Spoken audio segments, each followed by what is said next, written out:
So in December 2011, I fell in love. And worse than falling in love, I fell in trust.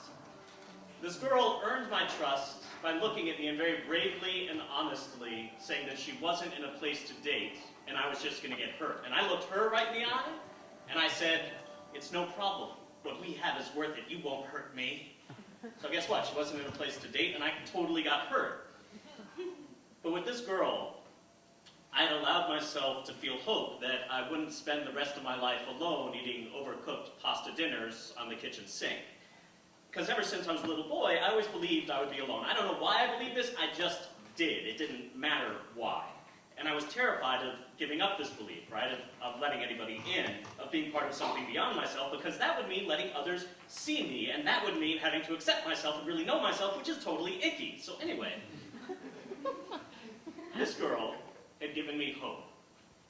And now it had slipped away, and there was just this gaping cesspool at the core of my being that sent up little tendrils of crud that turned it. Clinically speaking, I got really depressed, and I would sit on the couch for hours, unable to move. Objectively, I knew I had a great life. I am a white dude living in America. I went to Northwestern. Fuck yeah!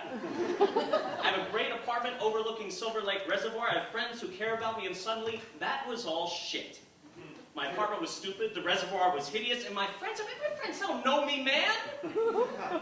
If they knew me for the misshapen piece of shit that I am inside,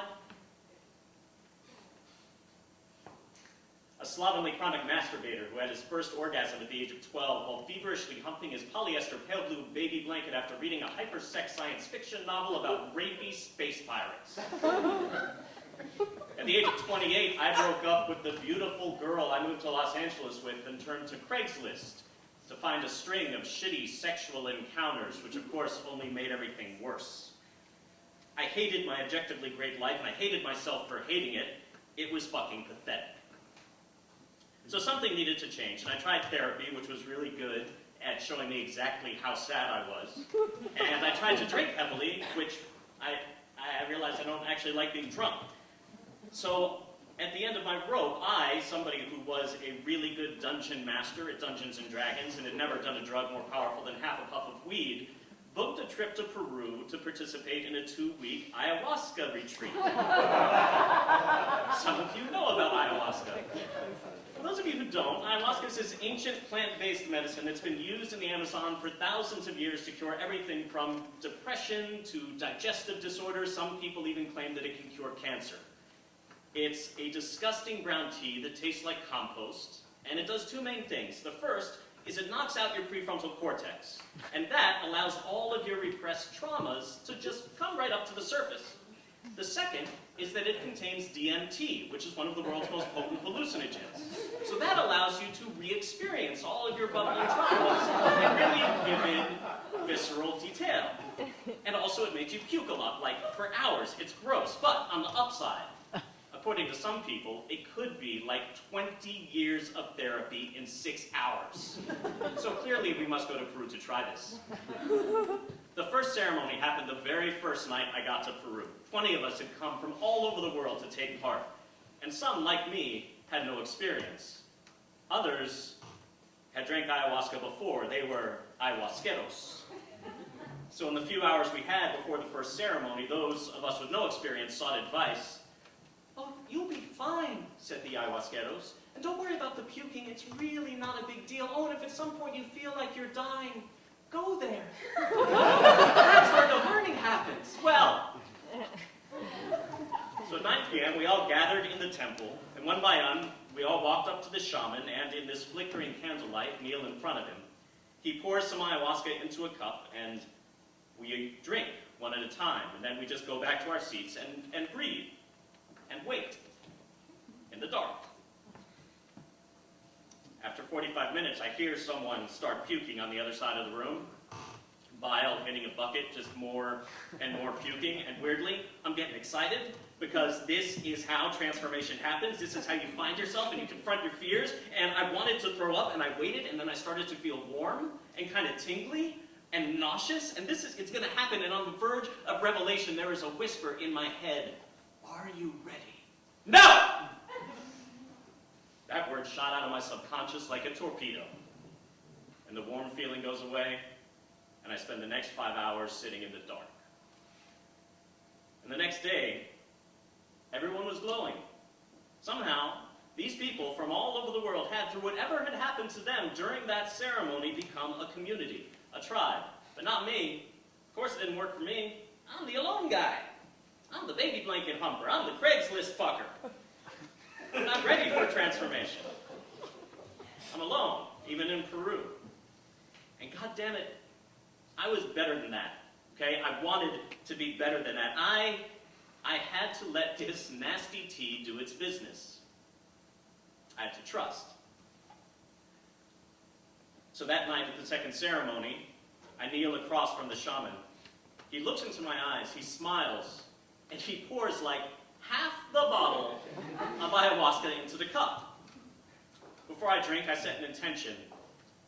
Please show me who I am. And I gulp it down. I take my seat and breathe. And 45 minutes later, the puking starts. My head starts to tingle, and I can see this river of vivid shapes flowing in front of me and through me. And this is it. I'm gonna find myself, be transformed, and this is not that bad. And then the shaman starts playing a medicine song, and all hell breaks loose. My face contorts, my body dissolves, the room loses its dimensions. It is completely unmoored in space, and I have to get out of this room. And I go outside to get some air, and it's actually worse because the trees are monsters. And they are closing in on me, and the stars are 2 inches from my head. They are going to incinerate me, and I want it to stop. I'm not ready, but it's too late. It is entirely too late. My head flips open 180 degrees, and this wailing comes out. This keening, and it's ancient, and it is primal, and it's filled with every moment of fear and doubt that I have ever had in my life. Every demon I've been too afraid to face comes screaming out of me, and just as I'm about to split open, I feel a hand on the back of my neck. And I look up, and it's Milagros, it's the shaman's wife, and she tells me to breathe. That this is just me fighting my own mind, that I'm strong, and I'm terrified that she's going to leave me, and I hold onto her with everything I have, and I beg her, please do not leave. And of course I'm sure that she's going to, because this is what people do. People just leave. But she doesn't. She stays. Even though I'm a snotty, helpless, burbling mess, she stays. And when I can breathe again, I look at her and she is glowing with power and energy, and the trees are pulsing with beauty. And the stars, which were so threatening earlier, are now twinkling at me, revealing their hidden constellations in this impossibly vast sky. And Milagros is there beside me, sharing all of it. It's the most intimate moment that I've ever had in my life. And then I have to pee. So, with Milagros' help, I stagger to the bathroom, I go in, and then for the first time since this second ceremony started, I'm alone. I wrestle my zipper down and I take a piss, and it arcs through the candlelight, and it sparkles, and then it hits the water, and you guys, it creates this like crystalline symphony.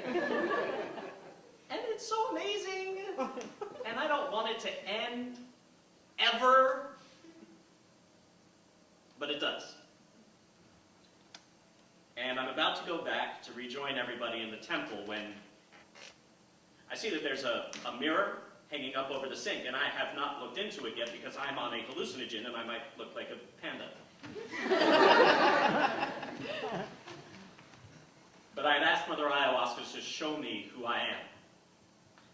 So I take a deep breath, I walk to the mirror,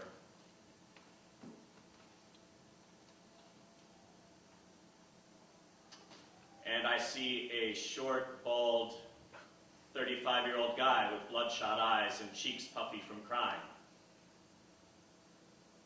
And I look for any sign of what I've been through the last few hours. I don't really see anything. And then I smile, and even if I couldn't see it in the mirror, I would feel light streaming from every cell, because this is who I am.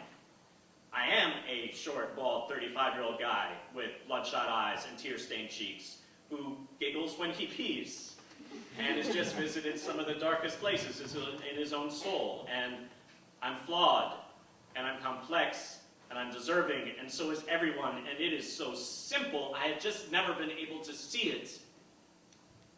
And I leave the bathroom, and I run back to the temple because I want to share this with everyone. And as I find my seat, I sit down, and Milagros' voice rings out in the darkness. Michael, Michael, this song is for you. She sings. Nobody's ever dedicated a song to me before. And I'm filled with this incredible gratitude that's even bigger than the self-loathing that was in there before. And I can feel the energy and the breathing of everyone in that room around me. And I want them to know me. They're a tribe. They're my tribe. And I'm not alone.